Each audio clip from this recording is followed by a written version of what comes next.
미국 주식 들고 계시는 분들 이제는 자산 배분 하셔야 됩니다. 아마 대부분 엔비디아, 테슬라 같은 매그니피센트 주식 중 하나를 들고 계실 거예요. 최근 이들의 흐름이 심상치 않습니다. 최근 2주일 동안의 하락률을 조사한 표입니다. 엔비디아 13.4%, 애플 12.2%, 메타 12.2% 등 대부분 10% 이상 하락률을 보였습니다. 이 하락 동안 시장에는 특별한 이슈는 없었습니다. 트럼프의 중국 무역 규제 정도가 있었습니다만 시장이 이렇게까지 요동칠 정도로 파급적인 재료는 아니었습니다. 여기서 저는 한 가지를 느낄 수 있었습니다.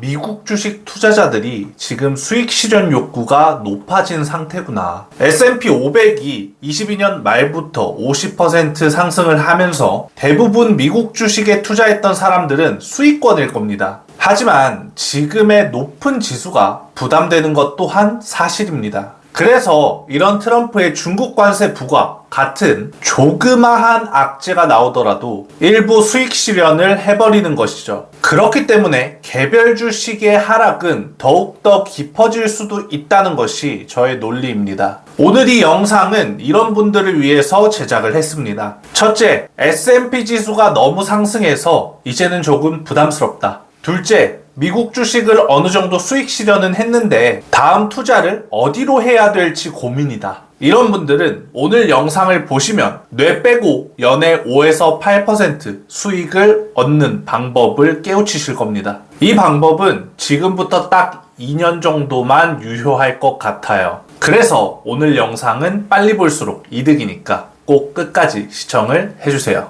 저는 이제 회사채에 투자를 해야 된다 라고 주장합니다. 회사채는 회사의 신용으로 발행한 채권이에요. 예를 들면 한국전력에서 한국전력의 신용으로 발행한 채권을 한전채라고 하죠. 한국전력은 국가에서 보증을 해준다는 인식이 강하기 때문에 기업 자체는 매년 적자여도 이 한전채의 인기는 매우 높습니다. 주식과 비교해서 채권의 장점이 무엇이냐면 이 기업이 망하지만 않으면 된다는 것입니다. 우리가 주식을 사면 이 기업이 성장하기를 바라죠. 그래야 주가가 올라가고 돈을 벌 테니까요. 그런데 채권 투자자는 기업의 성장에는 관심이 없습니다. 그냥 기업이 망하지 않고 내 돈을 잘 돌려줄 수 있을까에만 관심이 있습니다. 그런데 시장 상황을 보면 금리 인하가 가까워지고 있습니다. 금리가 인하되면 시중의 유동성이 상승하죠. 그럼 기업의 자금 조달력은 더 좋아질 것이고 이에 따라서 이 회사가 망할 가능성은 낮아지겠죠. 그런데 금리가 인하되면 회사채의 금리도 낮아집니다.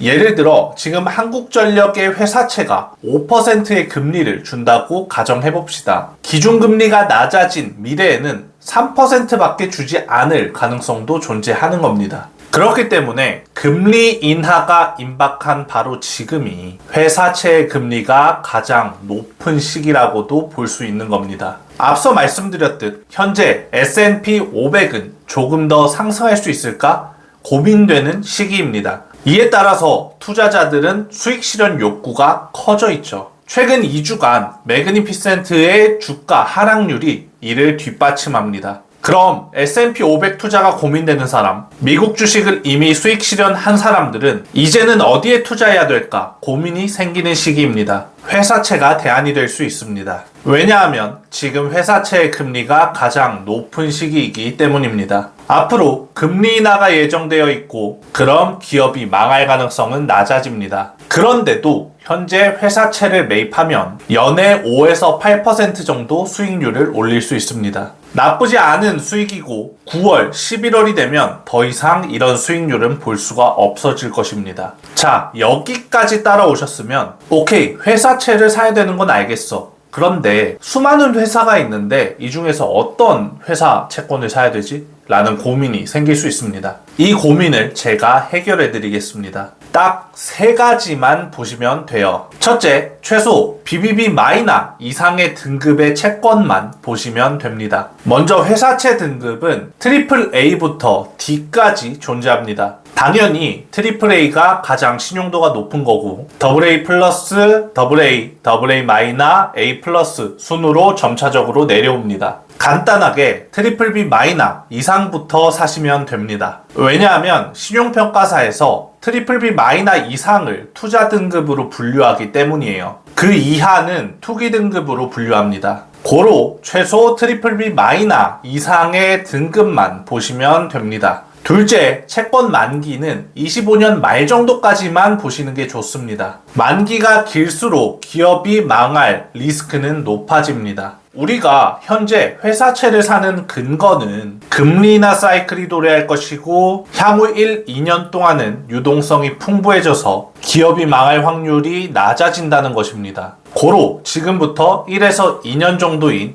25년 말 정도까지 만기가 있는 채권을 사는 게 바람직하다라는 것이 저의 생각입니다. 셋째, 장외 채권보다는 장내 채권을 사라. 장외 채권은 증권사에서 먼저 기업의 채권을 다 사서 저희한테 되파는 도매상이라고 생각하시면 돼요. 도매상인 증권사는 중간에 마진을 먹죠. 그래서 우리가 장외 채권을 사게 되면 마진을 뗀 수익률만 지급받기 때문에 수익률이 낮아지게 되는 것입니다. 그렇기 때문에 장외 채권보다는 장내 채권을 사시는 게 훨씬 더 수익률을 높일 수 있는 방법입니다. 그리고 마지막으로 정말 꿀팁 한 가지 드리고 영상 마치도록 하겠습니다. 이 채권 투자는 ISA 계좌에서 하시는 게 굉장히 유리합니다. ISA 계좌에서는 일반형 200만원, 서민형 400만원까지 비과세 혜택이 주어집니다. 우리가 채권 투자를 하게 되면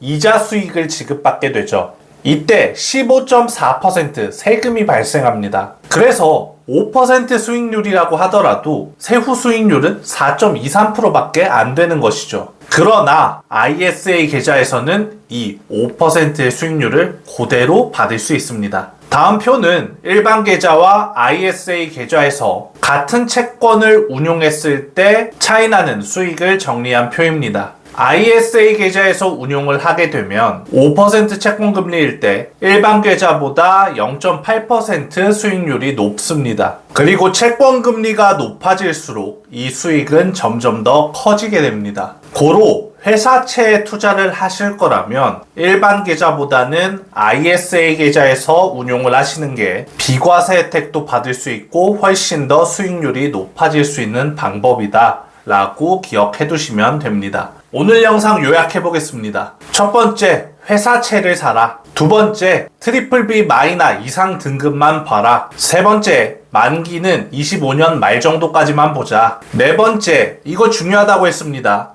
ISA 계좌에서 운용하자. 이제 여러분들은 향후 1에서 2년 동안 어디에 투자하셔야 되는지를 알게 되었습니다. 기회가 된다면 다음 영상에서는 어떤 장내 채권을 사셔야 되는지 또 어떻게 사야 되는지에 대해서 다루어 보도록 하겠습니다. 장내 채권이 처음 보면 은근히 어렵거든요. 오늘도 영상 봐주셔서 감사합니다. 도니만이었습니다.